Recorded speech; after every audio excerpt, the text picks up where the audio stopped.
सिंधु जल संधि के विवाद के बढ़ने के बाद पाकिस्तान की भारत को दो बार अब तक धमकी आ चुकी है। इसके वजह से दोनों देशों के बीच विवाद गहराता हुआ नजर आ रहा है।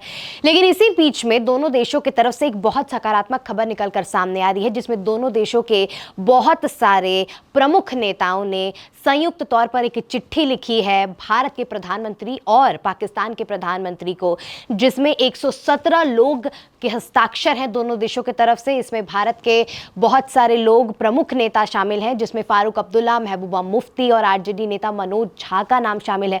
उसी तरीके से पाकिस्तान के पूर्व विदेश मंत्री का भी नाम शामिल है।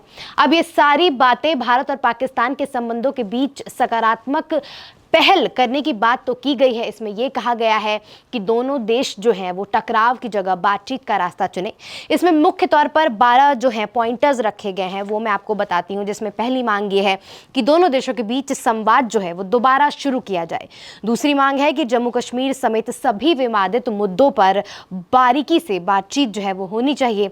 सैन्य तनाव दोनों देशों के बीच में कम करी जानी चाहिए, क्योंकि उसकी वजह से सबसे ज़्यादा नुकसान होता है। उसी के साथ लोगों के बीच संपर्क जो है वो दोनों देशों के बीच बढ़ाने की बात कही गई है। सांस्कृतिक शैक्षणिक संबंधों को लेकर बेहतर किए जाने की बात कही गई है। क्रिकेट और अन्य खेलों को लेकर दोनों देशों के बीच टूर्नामेंट को बढ़ाने की बात कही गई है, जिससे दोनों देशों के बीच जो है सक्रियता एक दूसरे को लेकर बढ़ेगी।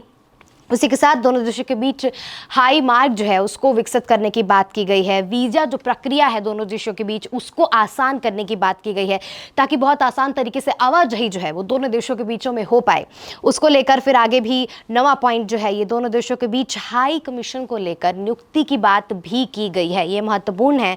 उसके बाद बस सेवा, उसके बाद तारपुर कॉरिडोर, उसके बाद कई सारे ऐसे बॉर्डर हैं जहाँ से आवाजाही का रास्ता था, जो इस वक्त दोनों देशों के बीच जो भी सैन्य कार्रवाइयां चल रही थी उसकी वजह से बंद किया गया था, उन्हें वापस से खोलकर सही तरीके से संचालित करने की बात भी कही गई है। और आखिरी पॉइंट है कि दोनों देशों के बीच कारोबार जो है वो और ज़्यादा बढ़ाया जाए, उसको फिर से शुरू किया जाए। और ये सारे पहल जो हैं वो निकल कर आ रहे हैं। खैर, ये दोनों ही बातें बहुत ज़्यादा संयुक्त रूप से सकारात्मक तो हैं भारत और पाकिस्तान के लिए।